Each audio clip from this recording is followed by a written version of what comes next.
வணக்கம் நண்பர்களே. இன்றைக்கி எங்கள் வீட்டில் இருக்கிற ஒரு சில மூலிகை செடிகளை பற்றி நம்ம பார்க்கலாம்.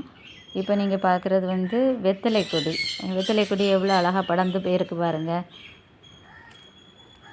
பல முறை தோல்விக்கு அப்புறமா நான் வளர்த்த செடிங்க. எத்தனையோ முறை நட்டு நட்டு பார்த்தேன். இதெல்லாம் அழுகி போகும், இல்லைன்னா வாடி போகும். அப்படி இருந்த நிலமையில் ஒரே ஒரு சின்ன குச்சி வச்சேன். அது இவ்வளோ பெரிய செடியாக வளர்ந்த நிற்கி பாருங்கள். ஒரு சின்ன பையில் ஒரு க்ரோ பேக்கில் தான் நான் வச்சுருக்கேன். ஒரு கருப்பு க்ரோ பேக்கில் ஒரு சின்னதாக ஒரு குச்சியாக நான் கொண்டு வச்ச செடி இப்போ எவ்வளோ அழகாக அது படர்ந்து அப்படியே ஃபுல்லாக நிரப்பி அப்படியே இருக்குது பாருங்கள். அவ்வளோ அழகாக இருக்குது. ஒவ்வொரு இலைகளுமே எவ்வளோ பெருசாக இருக்குது பாருங்கள். என்னோடய கை அளவை விட அது எவ்வளோ பெருசாக இருக்குது பாருங்கள். அடுத்தது நீங்கள் பார்க்க போகிறது மஞ்சள் செடி. இது போன வருஷத்துக்கு முந்தின வருஷம் எங்கள் வீட்டுக்காரங்க பொங்கல் நேரத்தில் வாங்கிட்டு வந்த ஒரு சின்ன கிழங்கு வச்சது.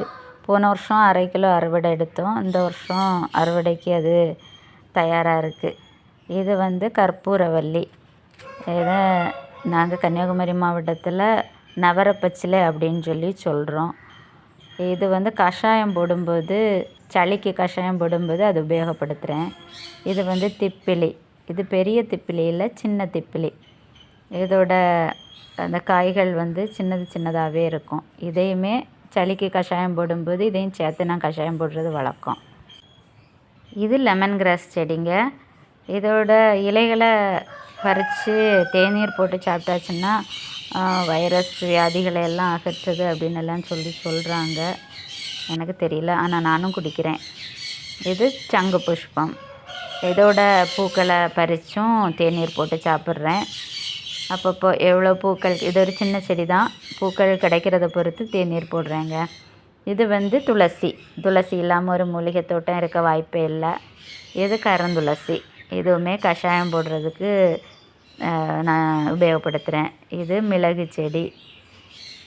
மிளகு அறுவடைக்கு தயாராக நிற்கி இனி அறுவடை பண்ணணும். இது திருநீற்று பச்சிலை. ஒரு சின்ன தண்டாக கொண்டு வச்சேன். இப்போ இவ்வளோ பெரிய செடியாக வளர்ந்துருக்கு பாருங்கள். அடுத்தது ரோஸ்மேரி.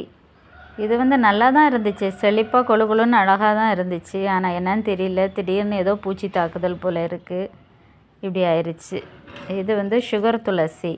ஸ்டீவியா அப்படின்னு சொல்லுவாங்க எல்லாம். சர்க்கரையை விட அதிக இனிப்போட இதோட இலைகளை பறித்து வாயில் மென்று பார்த்தோன்னா அவ்வளோ இனிப்பாக இருக்கும். நன்றிங்க.